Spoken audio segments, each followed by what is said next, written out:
نہایت واجب الکرام معزز سامعین، اللہ تعالیٰ کا فضل اور کرم ہے کہ اللہ تعالیٰ نے ایمان کی حالت میں جمعۃ المبارک کی نماز ادا کرنے کے لیے حاضر ہونے کی توفیق عطا فرمائی۔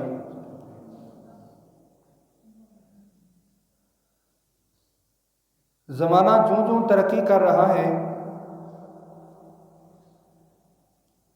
تو نئی نئی چیزیں دیکھنے کو مل رہی ہیں۔ بہت ساری چیزیں پہلے ایسی تھیں جو پوشیدہ تھیں اور علم میں نہیں تھیں، لیکن سوشل میڈیا نے وہ چیزیں بھی لا کر سامنے رکھ دی کہ انسان کی عقل حیران ہو جاتی ہے۔ ان میں سے ایک ویڈیو جو اس گزشتہ ہفتے میری نظر سے گزری،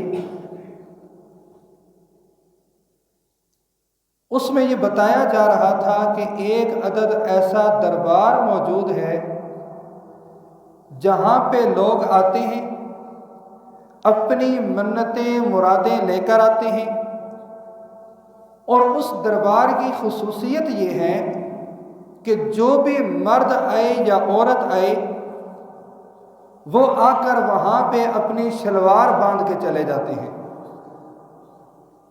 حیران ہو گیا دیکھ کے کہ ایک پڑھا لکھا معاشرہ، ہم کہہ رہے ہیں کہ ہم تہذیب یافتہ ہیں، مسلمان ہیں، ہم ایمان والے ہیں، لا الہ الا اللہ محمد الرسول اللہ کا اقرار کرنے والے ہیں، اور اعمال ہمارے کیا ہیں کہ ہماری سوچ ختم ہو گئی۔ بات ہی سمجھ میں نہیں آتی کہ ایسا پڑھا لکھا طبقہ کس طرح سے اس نہج پر چل سکتا ہے۔ تو پھر دوبارہ اسی عنوان پہ آ کھڑا ہوا کہ اللہ کی وحدانیت بیان کی جائے۔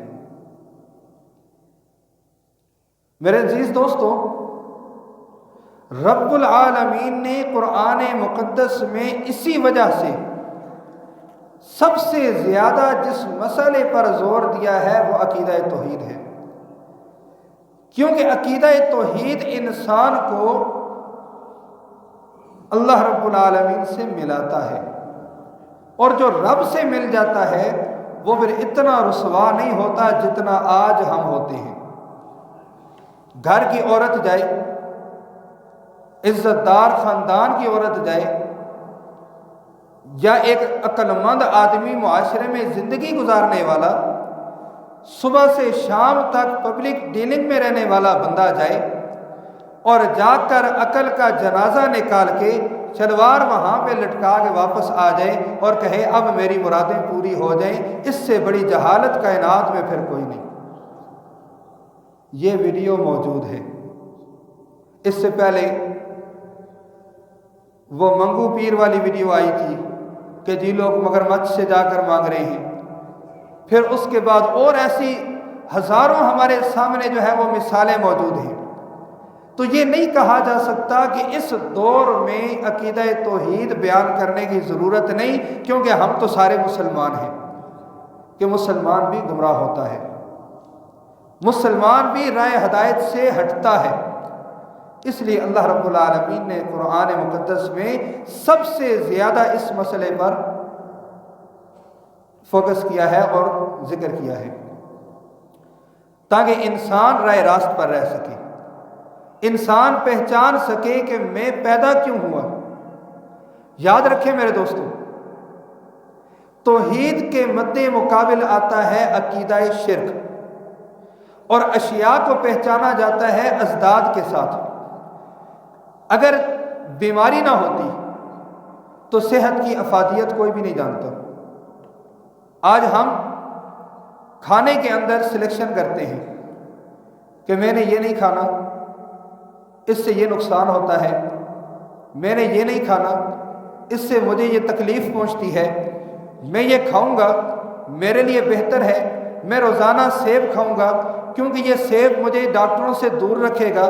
مثالیں بنائی گئی ہیں اس لیے کہ بیماری کی تکلیف کو جانتے ہیں کہ اگر بیماری ہو گئی، کان میں درد ہو گیا تو رات بھر سو نہیں سکوں گا، دانت میں درد ہو گیا تو رات بھر پھر سونے کو نیند نہیں آئے گی، اگر پیٹ میں درد ہو گیا تو میں ذرا سی مسافت بھی طے نہیں کر سکوں گا۔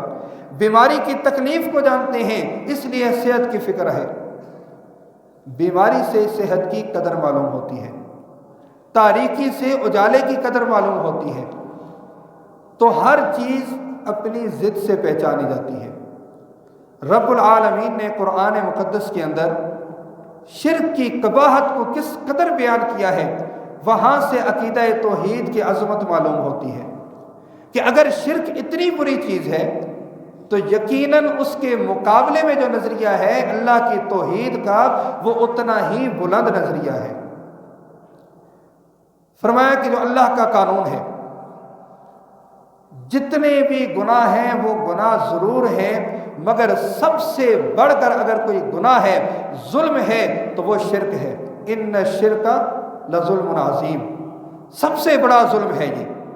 فرمایا اتنا بڑا ظلم ہے کہ دیگر سارے گناہوں کی بخشش روز جزا ممکن ہے، لیکن قانون الہی جو قرآن مقدس میں ذکر ہوا ہے، اس کی روح سے شرک معاف نہیں ہوگا۔ اللہ رب العالمین سارے گناہوں کو اگر چاہیں تو معاف کر دیں، لیکن شرک معاف نہیں کریں گے۔ ان اللہ لا یغفر ان یشرک بہ ویغفر ما دون ذلک لمن یشاء، شرک کو اللہ رب العالمین معاف نہیں کریں گے۔ بے نمازی بھی گناہ گار ہے، بدبخت ہے، روزے نہیں رکھتا، بدبختی اپنی جگہ مسلم ہے، اللہ نے فراوانی دی ہے مال میں، زکوٰۃ نہیں ادا کر رہا، بدبخت ترین انسان ہے، ناشکرا ہے، لیکن اللہ رب العالمین نے بے نمازی کو بدبختی کے ساتھ تو قرآن مقدس میں تعبیر کیا ہے، لیکن یہ نہیں کہا کہ یہ پلید ہے، ناپاک ہے۔ اگر کسی کو رب تعالیٰ نے اتنے سخت الفاظ کے ساتھ ذکر کیا ہے تو وہ مشرک ہے۔ انما المشرکون نجس، مشرک ناپاک ہے، پلید ہے، مسجد حرام کے قریب بھی نہیں آنے دینا اس کو۔ جب تک شرک کا لبادہ اس پر موجود ہے وہ میرے گھر میں بھی نہیں آ سکتا، بلکہ قریب بھی نہیں آ سکتا۔ یہ رب تعالیٰ نے شرک کی نفی کی۔ فرمایا ایک مشرک انسان جتنے مرضی اعمال کرتا رہے، بہترین سے بہترین عمل کیوں نہ کرے، بہت اعلیٰ اس کے اعمال ہیں، بڑا اس نے جو ہے وہ فراخ دلی کا مظاہرہ کیا، ہر غریب کی جو ہے وہ داد رسی بھی کرنے پہ لگا ہوا ہے، پیسہ بہا رہا ہے، لیکن ہے مشرک۔ اللہ رب العالمین نے مسئلہ سمجھا دیا۔ نبیوں کا ذکر کیا ہے اللہ رب العالمین نے قرآن مقدس میں، متعدد انبیاء کا ذکر کرنے کے بعد اللہ رب العالمین نے ایک مسئلہ سمجھایا ہے، حالانکہ نبی کے ساتھ شرک سوال ہی پیدا نہیں ہوتا، نبی شرک نہیں کر سکتے، ممکن ہی نہیں ہے، لیکن اللہ نے تعبیر استعمال کر کے مسلمان کو سمجھایا۔ فرمایا تیرے اعمال کتنے بلند ہوں گے، تو اپنے اعمال کے بلبوتے پر نبی نہیں بن سکتا۔ نبوت کا سلسلہ حضرت آدم علیہ السلام سے لے کر امام الانبیاء حضرت محمد مصطفیٰ صلی اللہ علیہ وسلم پر آ کر مکمل ہو گیا۔ آپ صلی اللہ علیہ وسلم کے بعد کوئی نیا نبی نہیں آئے گا۔ حضرت عیسیٰ پیغمبر آئیں گے لیکن امتی کی حیثیت سے آئیں گے، ان کی نبوت اپنے زمانے سے ہے، ان کو نبوت آپ صلی اللہ علیہ وسلم سے پہلے ملی، پیدائش کے ساتھ ہی۔ فرمایا انی عبد اللہ آتانی الکتاب وجعلنی نبیا، ان کی نبوت رحمت دو عالم صلی اللہ علیہ وسلم سے پہلے کی ہے۔ اب کوئی اعمال سے نبی نہیں بن سکتا، لیکن اللہ نے نبیوں کا ذکر کر کے یہ مسئلہ سمجھا دیا۔ فرمایا ولو اشرکو، اگر یہ بھی شرک کرتے، ولو اشرکو، اگر ان میں بھی شرک والی بیماری پائی جاتی، لَحَبِطَ عَنْهُمْ مَا كَانُوا يَعْمَلُونَ، ان کے بھی سارے اعمال ضائع کر دیے جاتے، برباد کر دیے جاتے۔ تو معلوم ہوا کہ شرک اتنی بڑی نجاست ہے، اتنا بڑا دیمک ہے کہ انسان کے سارے اعمال ایک شرک کی وجہ سے ضائع ہو جاتے ہیں۔ اسی لیے اللہ رب العالمین نے فرمایا قد حرم اللہ علیہ الجنہ، جس نے شرک کیا اس پر اللہ رب العالمین نے جنت کو حرام کر دیا، وہ جنت میں جا ہی نہیں سکتا، اور یہ بات بھی قرآن مقدس میں موجود ہے، لا تبدیل لکلمات اللہ، یہ بات بھی قرآن میں موجود ہے، من اصدق من اللہ حدیثا، یہ بات بھی قرآن میں موجود ہے، من اصدق من اللہ قیلا، اللہ سے بڑھ کر کوئی سچا نہیں، اللہ سے بڑھ کر سچی کسی کی بات نہیں، اور رب تعالیٰ کی باتیں بدلا بھی نہیں کرتی۔ جب یہ تمہید ہمیں معلوم ہوئی کہ مشرک ناپاک بھی ہے، مشرک کی مغفرت بھی نہیں ہے، اور مشرک پر جنت بھی رب تعالیٰ نے حرام کر دی ہے، اس حد تک جب ہمیں معلوم ہو گیا تو پھر اگلا لمحہ آتا ہے کہ شرک ہے کیا؟ اتنا بڑا گناہ ہے کہ اللہ تعالیٰ نے فرمایا اس پر جنت حرام ہے، جو مرضی کرتا رہے جنت میں نہیں جا سکتا، اس کے لیے میرے رب مغفرت کرنے کو بھی تیار نہیں۔ اللہ نے خود فرمایا کہ قیامت والے دن اس کی مغفرت نہیں ہوگی، باقی جس کی اللہ چاہے مغفرت کر دے، اس مشرک کی مغفرت اللہ کا قانون نہیں ہے۔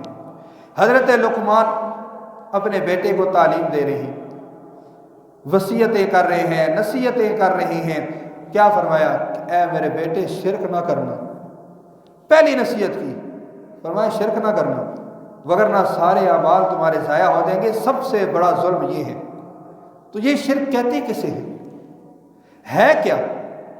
کیا خالی اس چیز کا نام شرک ہے کہ مشرکین عرب اللہ کو نہیں مانتے تھے؟ ہمارے ہاں یہ نظریہ موجود ہے، کسی سے بھی بات کریں گے نا، وہ پہلا جواب یہ دے گا، کہے گا جی ان کی بات ہی نہ کریں، وہ رب کے منکر تھے، وہ رب کے منکر تھے جی، رب کو مانتے ہی نہیں تھے، مشرکین عرب اللہ کو مانتے ہی نہیں تھے، اس لیے وہ ناکام تھے۔ ابو جہل اللہ کو نہیں مانتا تھا، فلانا مشرک ہے وہ اللہ کو نہیں مانتا تھا، ہم تو کلمہ پڑھنے والے ہیں۔ یہ سب سے بڑا دھوکہ ہے، ان کا اس بات میں اختلاف ہی نہیں تھا، اللہ کو مانتے تھے، اور قرآن اس کی گواہیاں دیتا ہے کہ وہ اللہ کو مانتے تھے۔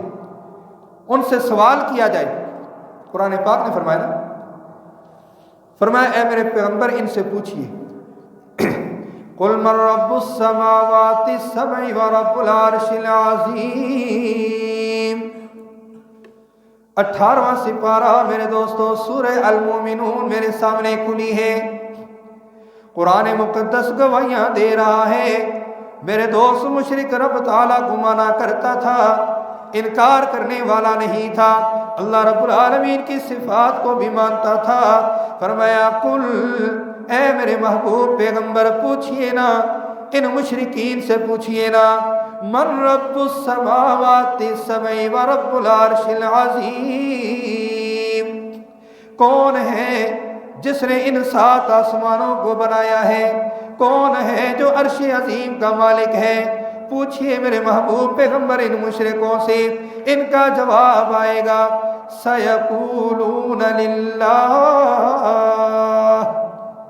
وہ کہیں گے آسمان بنانے والی ذات بھی اللہ کی، زمین بنانے والی ذات بھی اللہ کی، خزانوں پر ہمکنار، خزانوں پر ملکیت رکھنے والی ذات بھی اللہ کی، مانیں گے، انکار کرنے والے نہیں۔ پھر اختلاف کیا تھا؟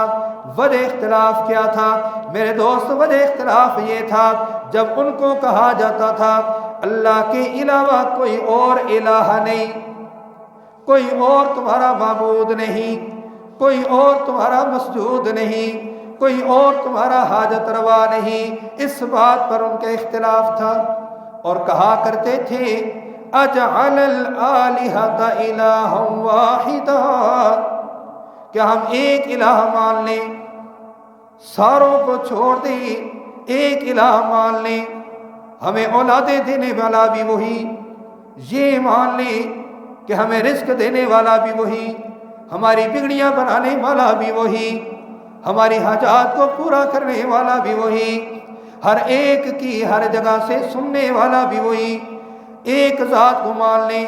ان ھذا لشیء عجیب، بڑی عجیب بات ہے، بڑی عجیب بات ہے، کیسے مان لیں اس بات کو؟ ان کا اختلاف اس بات پہ تھا، کہتے تھے ایک الہ مانی، ساروں کو پالنے والا بھی وہی، دینے والا بھی وہی، بنانے والا بھی وہی، مصیبتیں ٹالنے والا بھی وہی، ایک الہ کو مان لیں۔ یہ بات بڑی عجیب ہے، اس بات کو ماننے کو وہ تیار نہیں تھے۔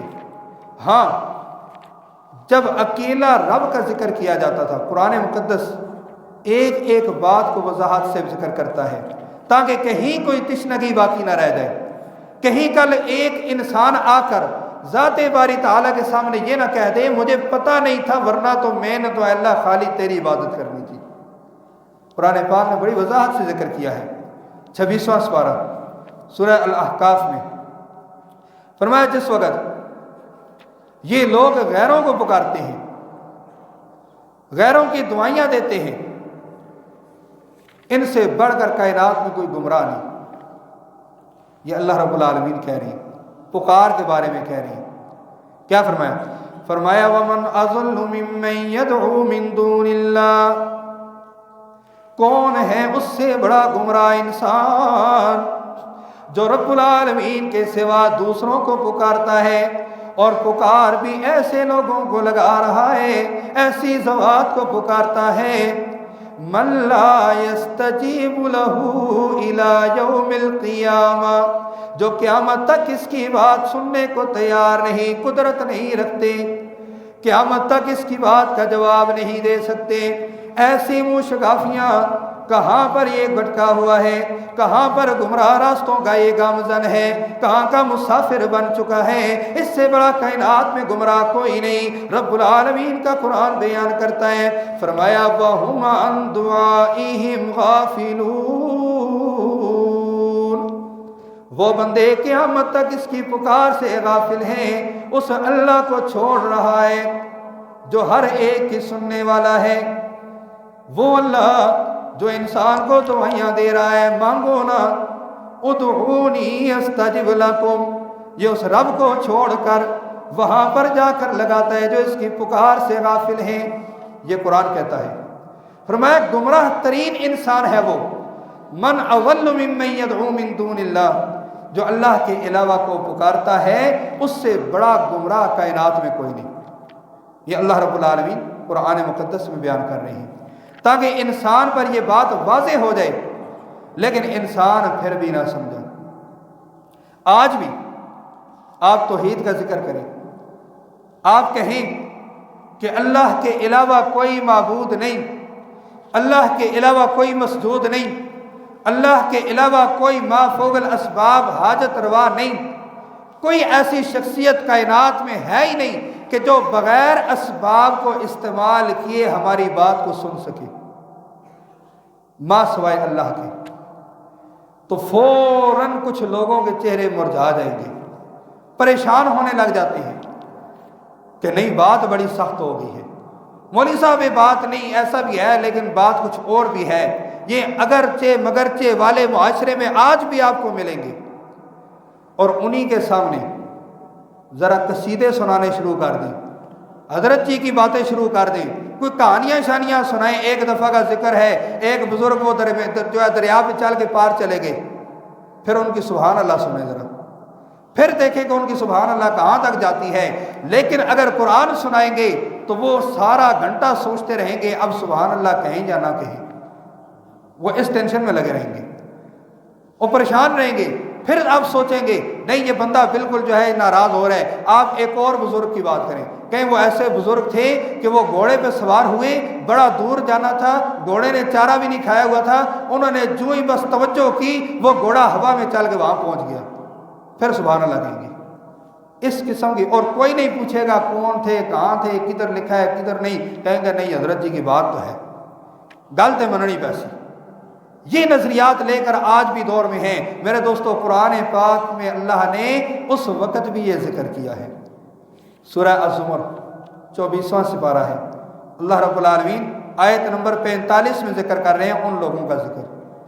فرمایا وَإِذَا ذُكِرَ اللَّهُ وَحْدَهُ اشْمَأَزَّتْ وَإِذَا ذُكِرَ اللَّهُ وَحْدَهُ اشْمَأَزَّتْ قُلُوبُ الَّذِينَ لَا يُؤْمِنُونَ بِالْآخِرَةِ، جب ان کے سامنے اکیلا اللہ کا ذکر کیا جاتا ہے، رب العالمین کی وحدانیت کا ذکر کیا جاتا ہے، ان کے دل مرجھا جاتے ہیں، بڑے پریشان ہونے لگتے ہیں۔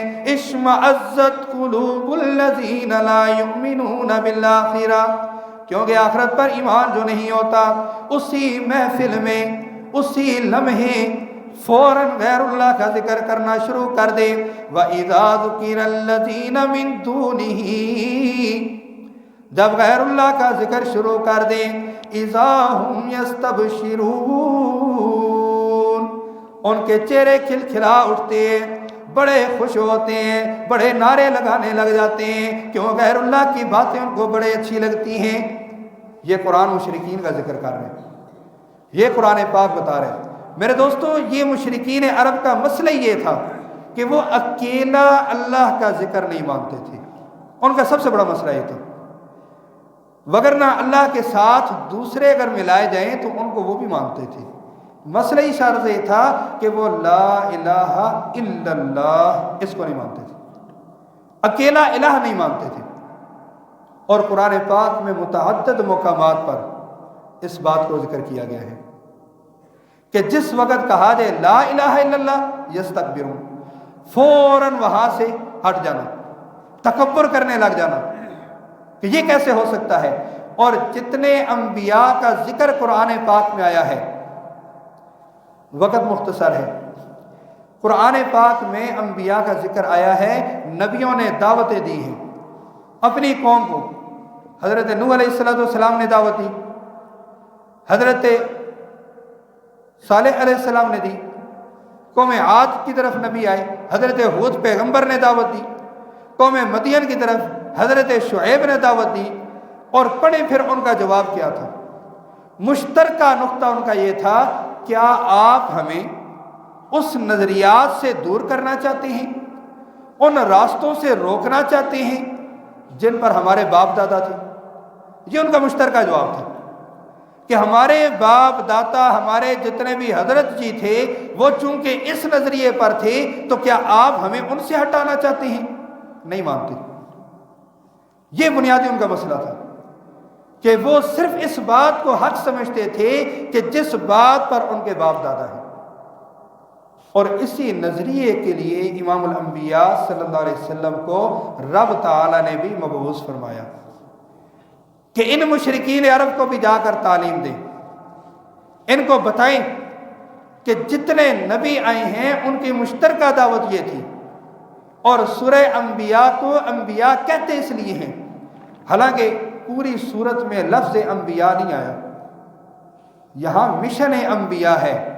سارے نبیوں نے آ کر ایک اللہ کی دعوت دی ہے، اس لیے اس کو سورہ انبیاء کہتے ہیں. تو مشرکین کے اندر سب سے بڑا جو مسئلہ تھا وہ یہی تھا کہ جب مشکل وقت آتا تھا، کوئی پریشانی آ گئی، فوراً دوسری طرف چلا گیا. آج بھی آپ دیکھیں، جو بندہ بھی غیر اللہ کی طرف جائے گا وہ اسی وقت جائے گا جب اس کو کسی چیز کی ضرورت ہوگی، کوئی مشکل پیش آئے گی، اولاد نہیں ہو رہی، اولاد کے لیے جائے گا، رزق کی کمی آ رہی ہے، رزق کی فراوانی کے لیے جائے گا، صحت میں کمی واقع ہو گئی، صحت حاصل کرنے کے لیے جائے گا.